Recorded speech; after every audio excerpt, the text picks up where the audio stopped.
At the beginning of the story, we meet a boy named Kulin, a boy whose beauty is both a blessing and a curse. Every time a girl sees his face, she falls madly in love with him, completely losing control of her heart. Because of this, Kulin spends most of his life hiding behind masks and walls, living quietly inside his home. He's the youngest son of a wealthy family, graceful, well-mannered, and impossibly handsome. His older brother, Os, is a social media celebrity with millions of followers, famous not only for his looks but also for helping people find love. Their father, Parker, was once a legend himself, known across the country as the Heartbreaker. In his youth, he dated over 1,200 women, a record Oz proudly dreams of surpassing someday. Everything in their family seems to revolve around charm and beauty, but not for Kulin. While his brother and father enjoy the attention, he feels trapped by it. He wishes just once someone could see beyond his face. Whenever Kulin goes outside, even for something simple like buying groceries, girls line up behind him, blushing, fainting, their noses bleeding from excitement. His family accepts that they're all born beautiful, blessed by God, but Kulin sees his appearance as a curse. Every girl wants him only because of how he looks, and not because of who he really is. Deep inside, he longs for someone who could love him purely, someone who could see his heart, not his face. Because of that, he rarely leaves home. Despite being intelligent and talented, he refuses to attend school. He has no friends, no one to talk to. His parents and brother Do worry that his loneliness might drive him insane. His behavior has grown strange. Sometimes he talks to fish, sometimes he plays games alone, pretending he's not. One evening, Do says, "We should buy him a cat." But their mother sighs. That's not enough. He needs to learn how to live a normal life, to talk to people, to go outside. Father Parker adds, "I've asked him to join national sports teams, but he always refuses." Oz replies, "I even tried to set him up with my girlfriend's sister, but he ignores me completely." Then he turns to Kulin and asks, "So what kind of girl do you even want?" Kulin answers softly, "She should be cute, kind, understanding, and most importantly, she shouldn't be interested in me." Os is left speechless. How could anyone find a girl who doesn't like his brother? Sending Kulin out of the house seemed impossible, until Jessica, their mother, came up with an idea. "Let's pretend we can't afford his homeschooling anymore. If we act like we're in financial trouble, he'll have no choice but to go out." That night, when Kulin walks out to drink water, Os whispers to his parents, "Now's the time. Act sad." The plan begins. His mother sighs dramatically. "We don't have enough money to pay for Kulin's homeschooling. We'll have to sell our things and live on just scrambled eggs and lentils from now on." Hearing this, Kulin freezes. Tears fill his eyes. His heart aches as guilt consumes him. The next morning, he goes to his parents, crying, "Please forgive me. You've suffered too much because of me. You don't have to sell anything. I'll go to school for my final semester." The family hides their smiles. Their plan worked, but then Kulin adds, "I'll only go if it's an all-boys school. I don't want to hurt anyone." They agree immediately. At least now he'll step into the world again. The day finally arrives. Oz drives Kulin to Hudson High School on his bike. "Take off your helmet," he says. But Kulin refuses. He plans to wear it all day so no one will see his face. When he enters the school, all eyes turn toward him. Whispers fill the air. Who is this strange new student wearing a helmet indoors? Kulin quietly sits on the last bench, trying to disappear into the corner. When the teacher enters the room, she freezes. "Excuse me," she says sharply, "this isn't a racing ground. Why are you wearing a helmet?" Kulin mumbles his name, but his voice is muffled. The teacher demands he remove it. Slowly, nervously, Kulin lifts his helmet. The next moment, chaos. An ambulance siren blares. The teacher, mesmerized by his face, collapses with a smile frozen on her lips. The principal rushes in, demanding an explanation. The students whisper, "The new boy, he's too handsome." The teacher couldn't handle it. Hidden behind the doorway, Kulin listens in shame and fear. He runs, desperate to escape. But before he can, a strong foot kicks him from behind. The one who kicked him is CD, the school's most notorious student. CD, the boy who had kicked Kulin earlier, was not just any student. He was the ruthless leader of a small gang that terrorized the school. Together with his two partners, Eno and Dicky, they proudly called themselves the Three Tucks, a so-called superhero team, though everyone knew they were nothing more than bullies. When Kulin regained consciousness in the dark storeroom, he found himself surrounded by them. CD smirked and asked coldly, "Do you know why we caught you?" Kulin, still dazed, shook his head. CD leaned in closer. "We need you to deliver a message to a girl, Amanda, the model from BBM's school. Every year they host a prom, but no matter how many invitations we send, they never let us attend. That's why we've been stuck here for 3 years. We need you to change that." Kulin frowned in confusion. CD continued, "Amanda only accepts prom proposals from handsome guys. So you're going to ask her for permission on our behalf. Got it?" Nearby stood Kibo, a quiet, kind-hearted student, one of CD's favorite targets. When Kibo hesitated, CD smashed Kulin's helmet against the floor and growled, "If you don't do what I say, I'll make you suffer like this helmet." Kulin's patience broke. He stormed off toward the principal's office, determined to report CD. Kibo tried to stop him, but Kulin didn't listen. Inside the office, Kulin explained everything. But to his shock, the principal smiled calmly and said, "CD is my youngest son. He's failed 3 years because of that ridiculous prom, and I'm tired of it. So here's the deal. You'll complete his task, or I'll make sure you fail this year." Kulin stood frozen. Even the principal was protecting the bully. That evening, Kulin sat outside the school with Kibo. Kibo handed him a cold drink and said softly, "We have no choice. If we want to pass, we must do what he says." Kulin sighed, but as he looked at Kibo's sincere face, something inside him softened. It was the first time he'd met someone who felt genuinely kind, someone who didn't care about his looks. For the first time, Kulin felt what it was like to have a friend. The next day, the two boys arrived at Brain Beauty Man's school, better known as BBM, an elite all-girls school. The moment Kulin stepped inside, every girl could sense something unfamiliar, the scent of a boy. Within seconds, the entire school gathered around, shouting, giggling, and whispering. They stared at the stranger in the helmet. "Who's that? He must be ugly if he's hiding his face," one of them said mockingly. Soon, the crowd began chanting, "Take it off! No ugly boys in BBM." Kulin hesitated, then slowly lifted his helmet. And in that instant, the world exploded. The girls froze, then screamed. The screen cuts to a blinding flash, followed by chaos. Sirens, ambulances, fainting students. The news spread like wildfire. Reporters gathered outside the school, their voices trembling as they spoke into their microphones. Breaking news! A mysterious boy known only as Too Handsome has driven hundreds of girls insane. Witnesses report nosebleeds, fainting, and loss of consciousness due to his overwhelming charm. In another scene, Amanda, the reigning beauty queen of BBM and a professional model, watched the broadcast from a forest photo shoot. Her eyes widened, and then slowly, a smile curved across her lips. "This boy," she whispered, "he's the only one who can match my beauty. No matter what it takes, I will have him." As the story spread, chaos reached Kulin's home. Girls from all over the city gathered outside the Maz family mansion, desperate for a glimpse of him. Instead of panicking, Kulin's family saw an opportunity. Father Parker quickly set up a ticket booth outside the gate, charging 25,000 Rue Kulin childhood tour. Jessica began offering house tours, showing off his old toys and bedroom to screaming fans. Money poured in. But when Kulin saw this on the news, his heart shattered. He realized his family had used him, that sending him to school was part of their plan all along. Betrayed and humiliated, he ran through the city as the crowd chased him, his tears mixing with the rain. He climbed onto a rooftop, staring at the endless crowd below. His phone rang. It was Oz. "Brother, listen." But before Oz could finish, Kulin looked at the crowd of screaming girls on the screen behind him. "You betrayed me," he said quietly and ended the call.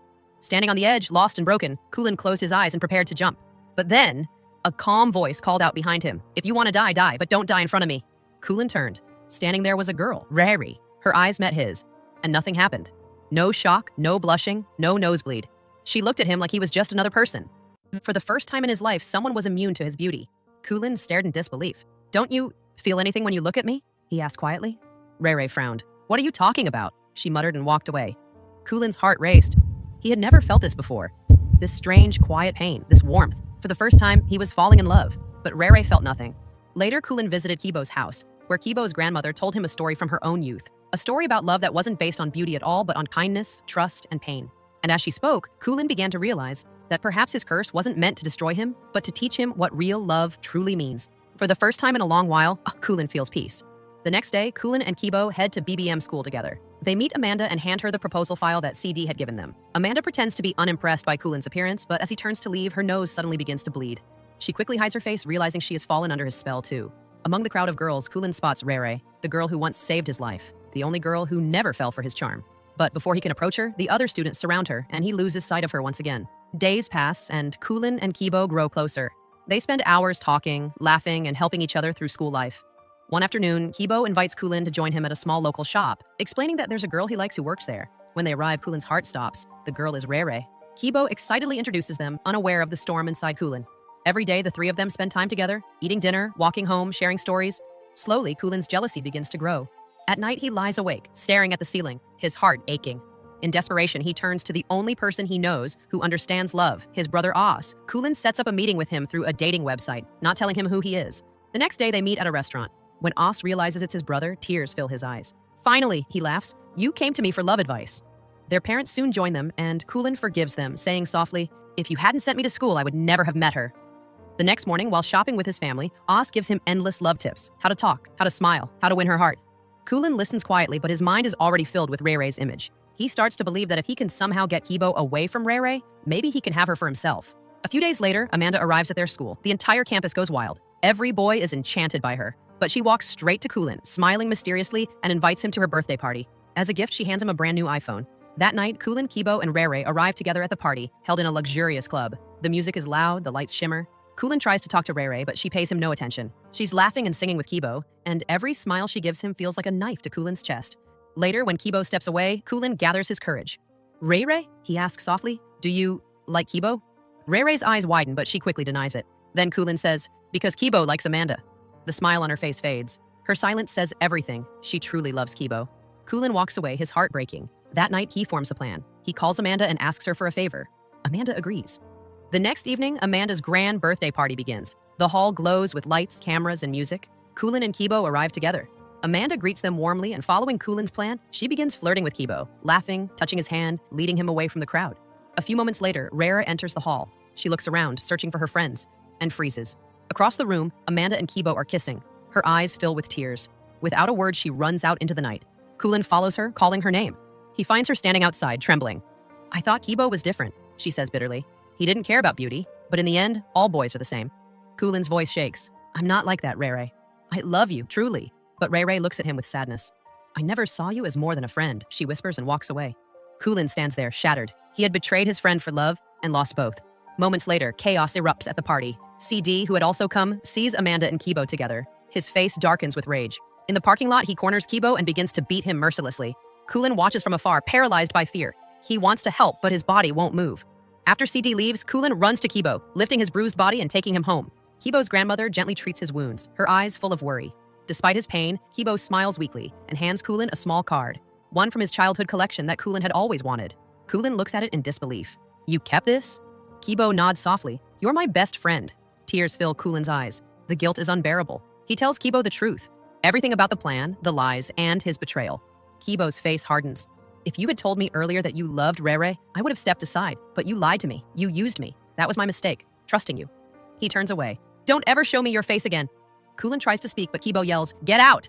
And just like that, Kulin loses his only friend. After a long time, he returns home. His mother, brother, and grandmother rush to hug him, their faces full of relief. But Kulin says nothing. He walks silently to his room and locks the door. At school, he sees Kibo sometimes, but the two never speak again. The warmth between them has turned into a wall of silence. One night, Kulin's mother comes into his room. "Your fish is still alive," she says softly. And Kulin, "We were never bankrupt. It was all just an act." Kulin looks up, stunned. "Why?" She smiles gently. "Because every parent wants their child to live, to love, to have friends who understand their heart. You weren't living, Kulin. You were hiding." Her words echo in his mind. Kulin closes his eyes and memories flood back. The laughter with Kibo, the shared meals, the silly arguments, the care in his friend's eyes. He realizes through all the pain and jealousy one simple truth. Kibo wasn't just his friend, he was the one who made his lonely world feel alive. Kulin had always been someone who felt deeply. Every joy, every sorrow, every regret cut straight to his heart. His mother looked at him with tender eyes. "If you finally found peace with us, Kulin, we won't force you to leave again," she said softly. Kulin's eyes filled with tears as he wrapped his arms around her. For the first time, he truly felt the warmth of his family. Not the perfection, not the beauty, but the love that had always been there. The next morning, Kulin gathered his courage and went to find Rere. He wanted to make things right. When he met her, he told her everything. The truth, the lies, the mistakes, the regrets. Meanwhile, Rere and Kibo hadn't spoken since that painful night. Kulin went to Kibo's house, hoping to bring them together again. But Kibo refused to even look at him. Kulin stood there quietly and said, "Why are you punishing me, Kibo?" "She loves you." Kibo's voice trembled. "I love her too, but I can't tell her. I'm too afraid." Kulin looked at him gently. "Then tell me, how do you feel about her?" Kibo's eyes softened. He smiled faintly, his voice shaking as he said, she's the most unique girl in the world. She's kind, brave, unpredictable, and her laugh, it's like music. I love her so much." Kulin smiled and pulled out his phone. "Then tell her yourself." He turned the screen toward Kibo. Rere was already there, listening through the video call. Her eyes shimmered with tears as she heard his confession. That day, Kibo and Rere reunited. The distance that had broken them finally disappeared, and Kulin's heart felt lighter than ever. He had made things right again. Days later came the school's prom night, a night filled with lights, laughter, and music. Kibo arrived with Rere by his side. They smiled, placed their earphones in, and danced together, lost in each other's world, their happiness glowing brighter than the stars. Kulin attended with Amanda, and as expected, their dazzling beauty stole the show. When the winners were announced, the crowd erupted in applause. Kulin and Amanda were crowned prom king and prom queen. But as the lights shimmered and the music swelled, Kulin's eyes searched through the crowd and found Rere, dancing, laughing, glowing with joy beside Kibo. He smiled softly. His heart still beat for her, but this time, the feeling wasn't pain. It was peace. He had learned what real love meant, letting go, forgiving, and wishing happiness for the ones you care about most. And as the night faded under the glittering lights, Kulin's smile remained, gentle, proud, and full of heart.